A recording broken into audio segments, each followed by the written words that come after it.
Welcome, new listeners, or welcome back, regular fans, to Work at Life.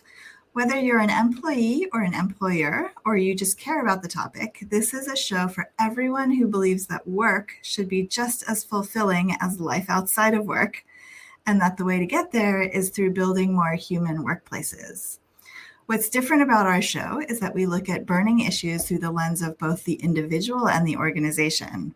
So the show is co-hosted by me, Maddie Grant, as a culture designer and co-founder of a culture consultancy called Propel, and Sonia Lucina, an organizational psychologist heading up the workforce division at Question Pro. So welcome, everybody. So as some of you may know, we are part of the HubSpot Creators Program. And one of the really cool things about being in this program is we get to meet other podcasters.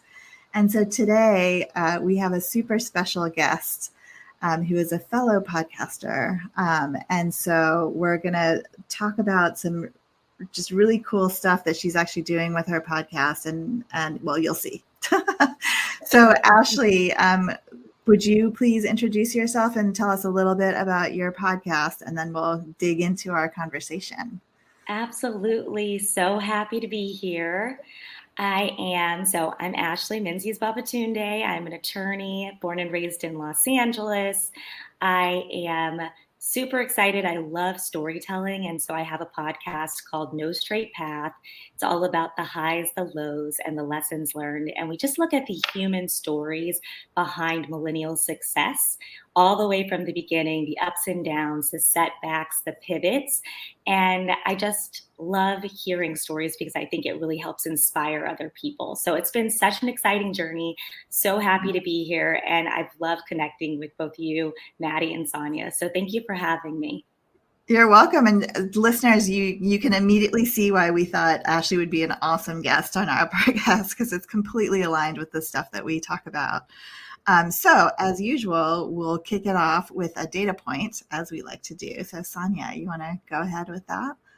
Absolutely. And I'm so excited to share this data point in particular, because we are going to talk a lot about career paths and life paths with Ashley. And that's one of the reasons, like we were saying, we absolutely love her show, because it's so inspiring to hear true, genuine stories from people from all different, aspects, areas, experiences. Because one of the things that I think we all go through as humans is questioning sometimes, did I choose the right path? Am I progressing fast enough? Is what's happening to me normal, whatever that means? And hearing what others have gone through gives us just such a phenomenal perspective. And maybe it gives us ideas on what we could do differently. Maybe it comforts us that we're not the only ones in a particular path. So it's a part of this conversation also to set it up, because between, the three of us and all of Ashley's listeners, of course, we're really excited about this topic. But we went out and also surveyed 300 US workers and asked about their career path and how would they describe it. And it was actually a lot of fun to see the results, because they were very different. So 37% of people said that they would describe their career path as a focus, on the finish line, straight and narrow. So when you think about it, it's about a third of the people. And I would say some years back, I don't know if it's maybe a decade or 2 decades, that was really the expectation, the desire is that you just had a straight line, you went up, and that's it. And if you veer from it, that's unnecessarily successful. And I think, especially in the recent months, but even in the recent years, that mindset has changed a little bit. But it was actually really interesting to see that it's only about a third of people that have actually experienced that kind of career path, and there's so many different ways to go. So another quarter of the US workforce said that they would describe it more as a windy, meandering path through a forest. So still, Megan, you can tell that Maddie wrote these questions that I just absolutely love, that are like not the super scientific PhD ones that I do, but like you can actually feel yourself like in the description. So you know where you're going, but maybe you lose your path a little bit, or maybe you come across like a big swamp and you're saying, oh, I need to get around this. Like, I know exactly I still need to go north, but man, this trail that I thought it was going to follow is definitely anything but straight. And it's a quarter of the US workforce. And then 16% said that they're just lost at sea with no land in sight. So trying to figure it out, haven't done so yet. And 8% said that it's just a continuous spiral. They feel like they take 3 steps forward, 2 steps back. And I would say that probably particularly at this point in time, and not necessarily in our lives because we all might be at different stages, but in history, that's not that uncommon to feel because we're battling these forces not just within ourselves and our passion, but also things that are thrown at us and things that we might have not been able to anticipate and things that are either impossible or challenging to control. And then 14% of people said other. So they don't necessarily fall into these kinds of categories. But again, I just love that there's so many different people having these different kinds of experiences. And so that's again part of the reason why we fell in love with Ashley's podcast and we thought it was so great. And having you on our show, Ashley, we wanted to actually give you an opportunity to tell us a little bit about your path because we found it as fascinating as we found your podcast. Like we thought the same about your story. So do you mind sharing a little bit with us about it? Yeah, no, absolutely. And definitely, I felt like the first data point was certainly going to be my path, especially growing up. So I was a very driven, ambitious, precocious child, I would say, and intense. It would be the word. Just as an example, when I was about 4 or 5 years old, we had those coloring books, and anytime I would color outside of the lines, I would have a meltdown. Like my family did not Oh understand. no. I know, very, very intense. And high expectations of myself and the other people around me, and also someone who really manifested, tried to manifest things. And so I actually wrote a letter to myself when I think I was 10 years old. And I said fun things too. I said I love pizza and pasta and shopping and TV, all things I still love. But I also talked about my goals. And I said that I wanted to go to Stanford. I did that. I said I wanted to be a lawyer. I did that. And Wow. I said that I wanted to go to Harvard. And I did that. I know, which is Wow. insane. And I still have that. I literally still have the letter. Wow. I can show it to you guys.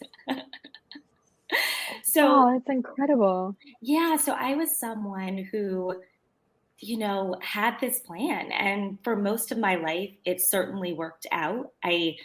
Had challenges. Like my academic journey was not easy, of course. Like it's hard to get into those schools. It's very Yeah. competitive. So I worked really hard my whole life, but most times it would work out. I would work hard and I would see the positive Yeah. results. And so when I had my first real setback, that's when I realized that my path wasn't linear anymore. And it was a shock to the system. And for me specifically, it was the bar exam. So I had Mm. graduated a California bar exam, failed it, and felt really alone. It was really challenging. Mm. Most people, even though the pass rate is pretty low, I know it's one of the hardest bar exams. People from Yeah. Harvard Law School, they usually don't fail it. They usually pass it. And so there certainly was a lot of shame attached to that for me at the time. And then I buckled down, took it again, and failed it again.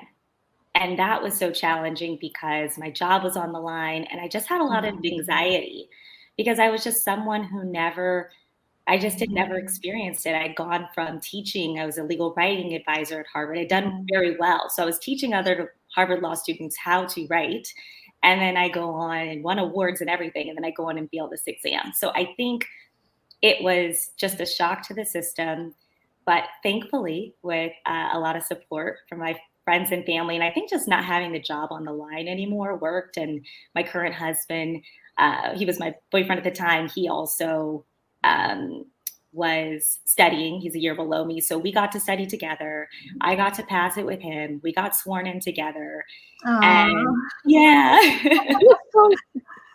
So it all worked out, but there was definitely that struggle. And I have a lot more to say, but I'll stop right now if you have any questions from that. But No, I that mean, was I think to me, I've never taken the bar exam. However, I have many friends who are lawyers, and I remember like the terror that was like studying for it, going through the process.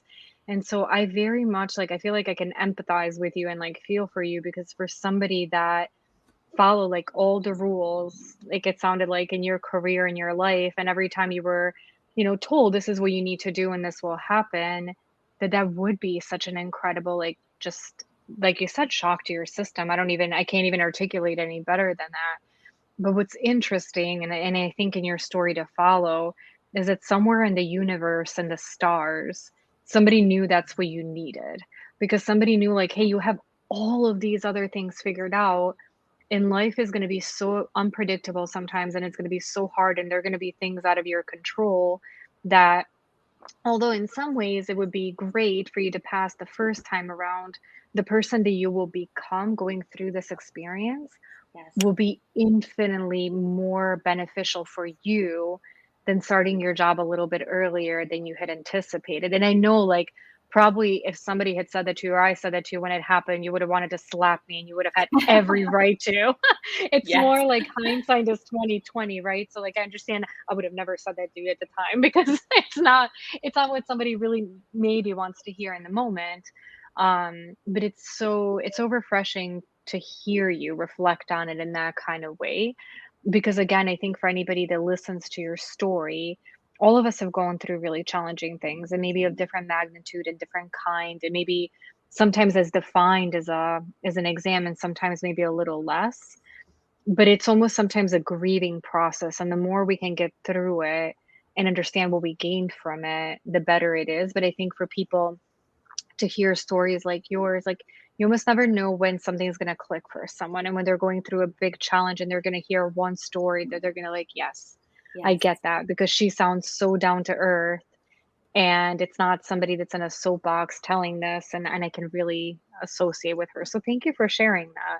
Yeah, no, absolutely. I think Maddie, you wanted to Yeah, chime in. so Yeah. I actually have a question for you. So I'm Asian. So the a lot of what you're sharing, I just kept thinking to myself, this sounds like it, like for somebody else, it could be like the Asian parent who wants, the child to be a lawyer or a doctor, right? Yeah. Which is a cliche, but is also very much true for a lot of people. And I'm Yeah. just curious. I know you wanted these things. You talked about your letter at 10 years old, which is amazing. I'm like in shock. But was there also a certain amount of like parental pressure or just societal pressure from like the outside for you to be on this path, like as you were going Yeah. through it? Yes and no. So from the parental side and the family side, absolutely not. Shockingly, they were just so supportive and so helpful. And even though my dad's side, they're from Guyana, and so there's certainly like that immigrant influence. It was a bit of a different upbringing. My grandmother was definitely like very excited about my path when it comes to being a lawyer. Yeah. But my grandfather was a teacher. He came to the States and he wanted to be a teacher. He was a community organizer. And so they more so were people who said, follow your passion, follow what you're good at, what you love. We are happy with whatever you do. And so I think my parents and my family in general, they were just sad that I was sad. Yeah. And Yeah. so they lifted me up in this really challenging time. But on the flip side, being a Black woman in institutions of privilege my entire life, there is a weight. I am often the only one. And so there is a weight that I carry when it comes to being excellent. And Mhm. often Black women in these spaces can not really be human. And so it was Mhm. really nice to be able to share my story and try to release ourselves of that Yeah. because it's just too much weight. It's too much pressure. Yeah. We're human. Yeah. And so I definitely felt that. And it's so interesting because I'd finally gotten over all of that imposter syndrome and, Mhm. stereotype, and all of that. I really had come into my own in law school. And so to have that setback, I think that was really tough. But as Sonia said, it was what I needed. It was certainly what I needed. And one thing that I really learned from this journey was that I I didn't realize it at the time, but I really defined my self worth tie my accomplishments. I tied like who I was, like to the work that I was doing and how well I did it.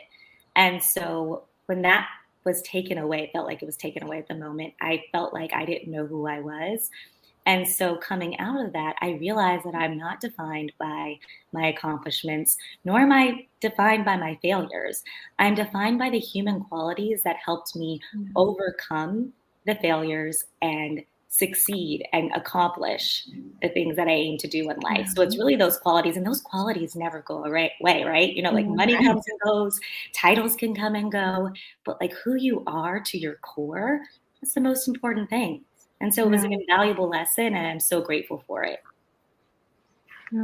I think what's interesting, I was talking, I think it was with my mom the other day, and or she sent me something about the school system, and my son is very young. He just started preschool, so but I'm like, I'm just getting like, some decades after I was in school back into it, but not much has changed like in many, many years. Like kids still generally sit in desks and they do homework and we have tests. And so I think for so much of our schooling, it's so easy to tie your self-worth to that because you get a grade and you get points and you get like a ranking where you don't get that with your friends and you don't get that with your family, not in that quantifiable way. Like you don't finish a week and your parents give you like a score of 1 to 10 on how you did. Or you don't think like, ooh, like, I have 10 really good friends and if I have 5 great friends and this, like, none of that is quantifiable.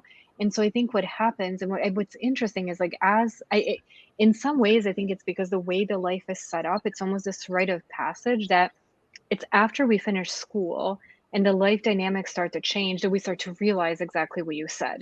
Because all of a sudden, like a lot fewer things are quantifiable. However, I do think that's still the interesting thing. What happens with organizations is that oftentimes, and I think now, which I love, more and more organizations are saying it's important to be empathetic, it's important to be compassionate, it's important to connect with your employees.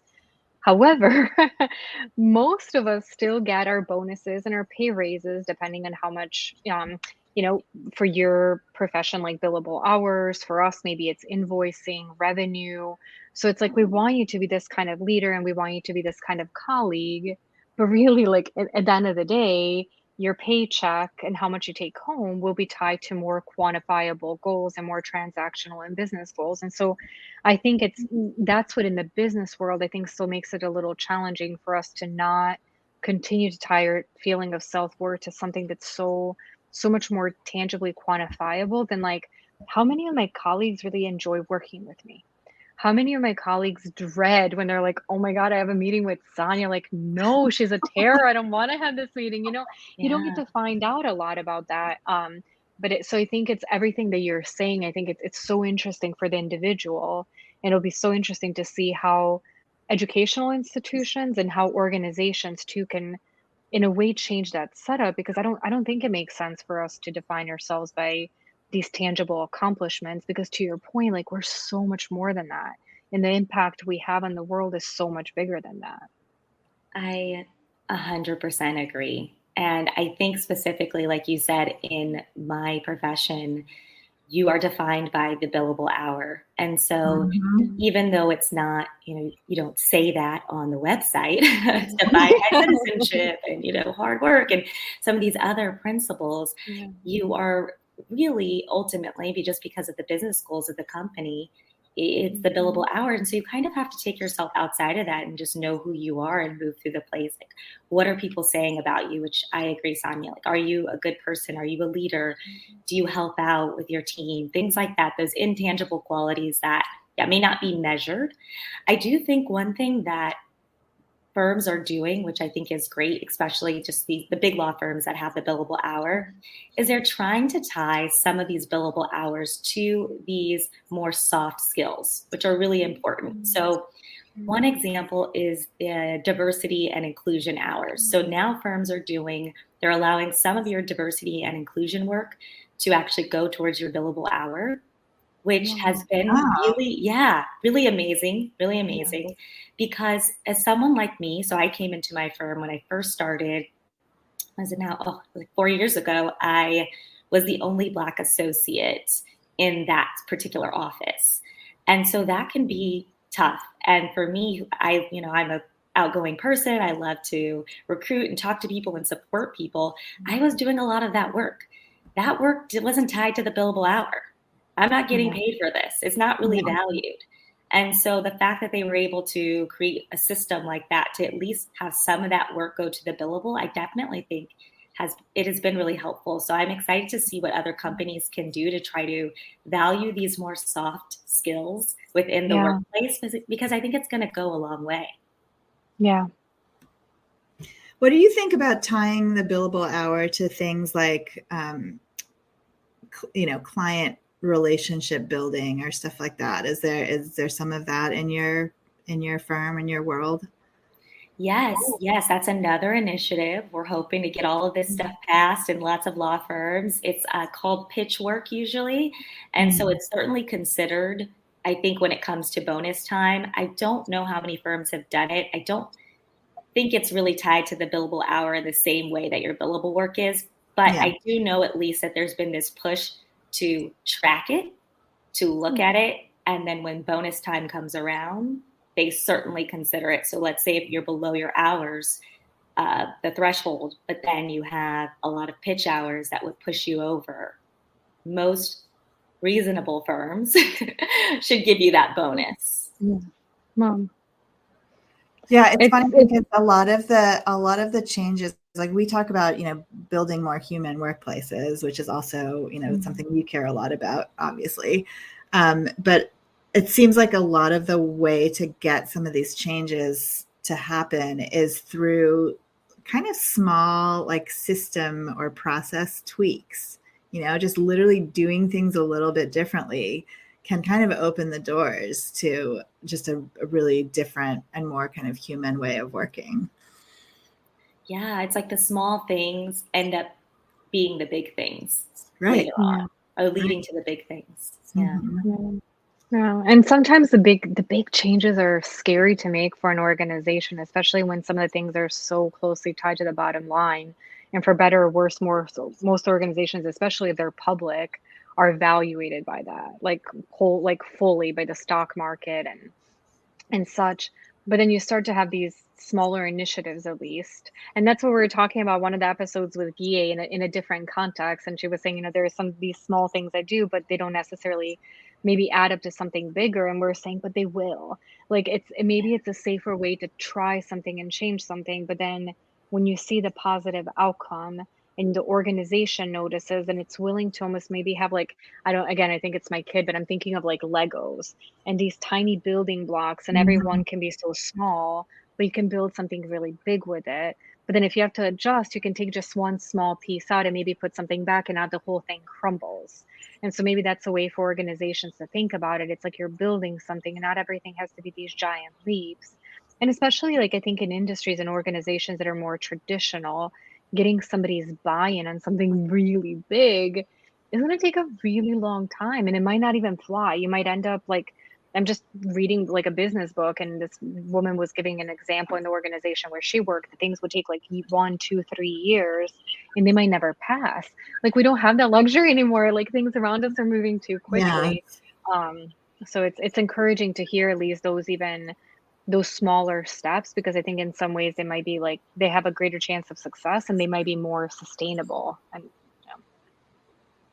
Yeah, and I even think sometimes things that aren't even structural, but they can change the culture. So one example is something that's really small, but I always look back at it and I just am so grateful. It's just really being open and transparent about vacation.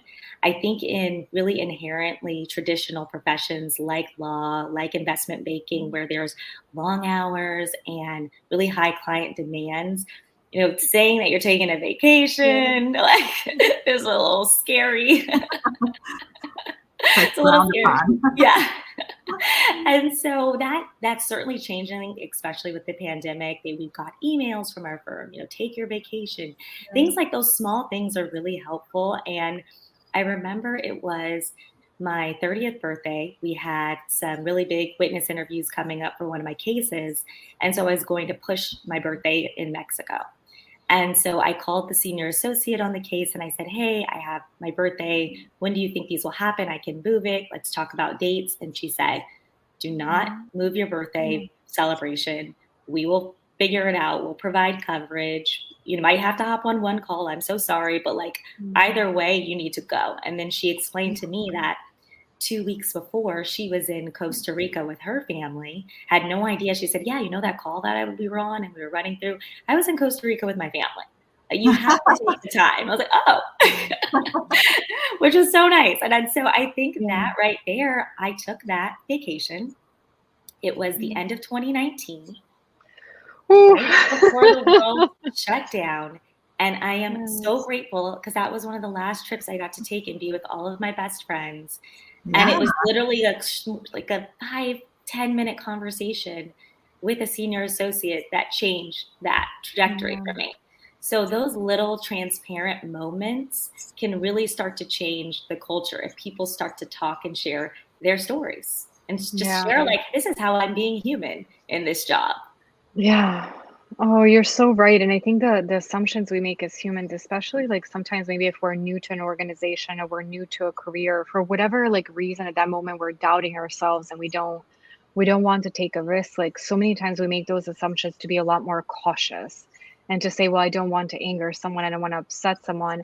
But I can imagine like any one of your colleagues that you told your story to thought, wow, okay, if I'm in that situation in the future, I will have the courage to ask because Ashley did, and it was not a big deal at all. And you were even going with the mindset of, okay, like I'll tell them I'm planning to reschedule this, but I'll find the best way to do it. Like, good for you for at least having the conversation because if you would have just rescheduled it and nobody would have known, like, none of this would have happened and it would have probably never had that domino effect on others. So that you're so right about sharing that story because it allows other people to see like things that maybe they assume are not normal because of the experience they've had before, whatever like they've experienced personally, to push at least a little bit and ask in cases that, maybe they never would have. Yeah, I just really love the concepts, going back to your podcast, No Straight Path, where you invite people to share their stories. Like, I just think that's just genius because you don't know until you ask, right? Sonia and I, when we had conversations with you before, we shared our stories with you and we're like, oh my God, like there's so much we don't know about each other, but we're obviously good friends and we've known each other for like 4 or 5 years now. But it's like, you don't get that opportunity to really sit down and say, so tell me about your childhood and your upbringing and, your whole entire like path. Right. So I just think that's really cool to have like a forum for that conversation.